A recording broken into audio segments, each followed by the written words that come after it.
আসসালামু আলাইকুম ভিউয়ার সবাইকে আপডেট জব নিউজ 24 চ্যানেলের পক্ষ থেকে স্বাগতম। তো ভিউয়ার সবাই কেমন আছেন? আশা রাখি সবাই ভালো আছেন। আজকে আমি যে বিষয়টা আলোচনা করব এটা হলো মাদ্রাসার শিক্ষার্থীরা পাবে কিন্তু উপবৃত্তি কবে থেকেই পাবে এই সম্পর্কে ভিডিওতে বিস্তারিত বলে দেওয়ার চেষ্টা করব। তবে ভিডিওটি শুরু করার আগে আপনাদের কাছে একটা রিকোয়েস্ট থাকবে, আপনি যদি এই চ্যানেলে নতুন হয়ে থাকেন তাহলে প্লিজ সাবস্ক্রাইব করবেন এবং পাশে থাকা যে বেল আইকনটি রয়েছে তাতে অলে ক্লিক দিয়ে রাখবেন, যাতে আমি পরবর্তী ভিডিও আপলোড দেওয়ার সাথে সাথে সবার প্রথমে আপনার কাছে নোটিফিকেশন চলে যায়। এছাড়াও আমি আমার চ্যানেলে নতুন নতুন ভিডিও আপলোড দিয়ে রেখেছি, চাইলে দেখে নিতে পারেন। তো চলুন দেখি। মাদ্রাসা শিক্ষার্থীদের সুসংবাদ, জানুয়ারিতে চালু হচ্ছে উপবৃত্তি। দেশের শিক্ষার বৃহৎ একটি অংশ মাদ্রাসা শিক্ষার্থীরা, কিন্তু চরম বৈষম্যের শিকার হয়ে আসছে তারা। শিক্ষা কারিকুলাম থেকে শুরু করে বেতন কাঠামো ও সরকারি নানা সুবিধায় পিছিয়ে রয়েছে। এক সময় সরকারি প্রাথমিকের সঙ্গে মাদ্রাসার শিক্ষার্থীরা উপবৃত্তির আওতায় থাকলেও কোনো কারণ ছাড়াই তা বন্ধ করে দেয় সরকার। কিন্তু নতুন বছরে আবারও আসছে সুসংবাদ। আগামী বছরের প্রথম দিন থেকেই মাদ্রাসার ক্ষুদে শিক্ষার্থীরা উপবৃত্তির আওতায় আসছে। এর ফলে ক্রমাগত শিক্ষার্থী হারানোর সংকট থেকে মাদ্রাসাগুলো উত্তরণ ঘটবে বলেও মনে করছেন সংশ্লিষ্টরা। দীর্ঘদিন মাদ্রাসার শিক্ষার্থীদের উপবৃত্তির জন্য কোনো অর্থ বরাদ্দ ছিল না। এই অর্থবছরে 50 কোটি টাকা সরকারি বরাদ্দ দেওয়া হয়েছে। অর্থ মন্ত্রণালয় থেকেও মিলেছে অনুমোদন। এতে প্রথম পর্যায়ে 4,425টি মাদ্রাসার শিক্ষার্থীদের উপবৃত্তি দেওয়া হবে। আগামী বছরের জুলাই থেকে স্বতন্ত্র ইবতেদায়ী মাদ্রাসা সহ সব প্রতিষ্ঠানের শিক্ষার্থীরা উপবৃত্তির আওতায় আসবে।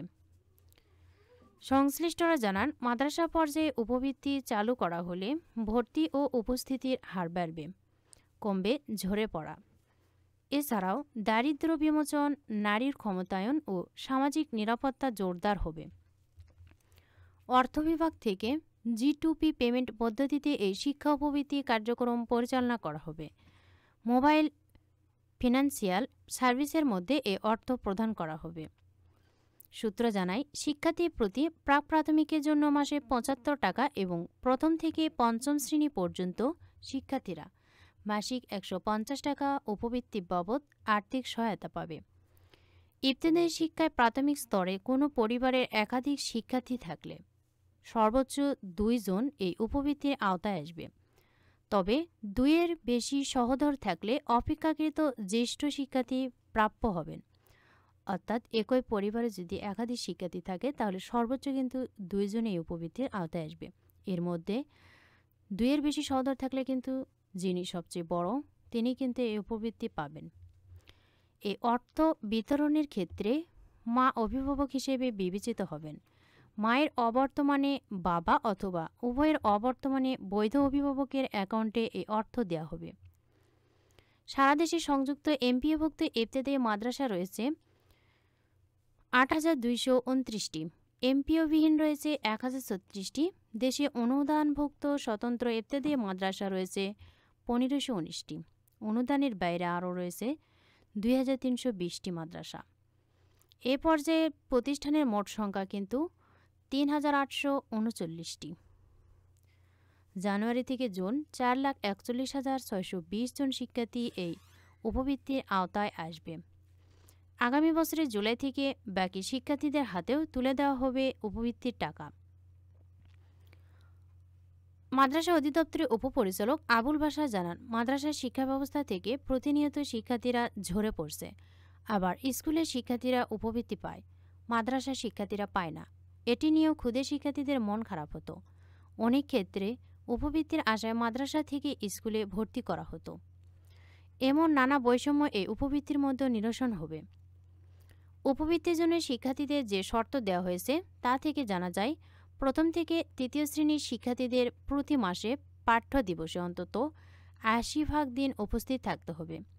কোনো কারণে অনুপস্থিত থাকলে শিক্ষককে যুক্তিসঙ্গত কারণ উল্লেখ করতে হবে। চতুর্থ থেকে পঞ্চম শ্রেণীর শিক্ষার্থীদের 80% উপস্থিতি ছাড়াও ফল সন্তোষজনক হতে হবে। অকৃতকার্য হলে সেই শিক্ষার্থী কিন্তু উপবৃত্তির যোগ্যতা হারাবে এবং পরবর্তী মাসে সে যোগ্যতা অর্জন করলে তাকে আবারও উপবৃত্তির আওতায় আনা হবে। আর বিশেষ চাহিদাসম্পন্ন শিক্ষার্থীদের জন্য কিন্তু শর্ত শিথিল করা হয়েছে। এছাড়াও প্রাকৃতিক দুর্যোগের কারণে মাদ্রাসায় আসা সম্ভব না হলে উপজেলা শিক্ষা কর্মকর্তার অনুমোদনক্রমে বৃত্তি প্রদানের সুযোগ রয়েছে। এরই মধ্যে কিন্তু উপবৃত্তি প্রদানে তৈরি হয়েছে সফটওয়্যার। ডিজিটাল শিক্ষার্থীদের জন্য উপবৃত্তি প্রদান করা হবে। তো ভিউয়ার্স, স্কুলের পাশাপাশি কিন্তু মাদ্রাসা শিক্ষার্থীরা এই উপবৃত্তির আওতায় আসবে, আর এটা কিন্তু চালু হবে কিন্তু জানুয়ারি থেকে।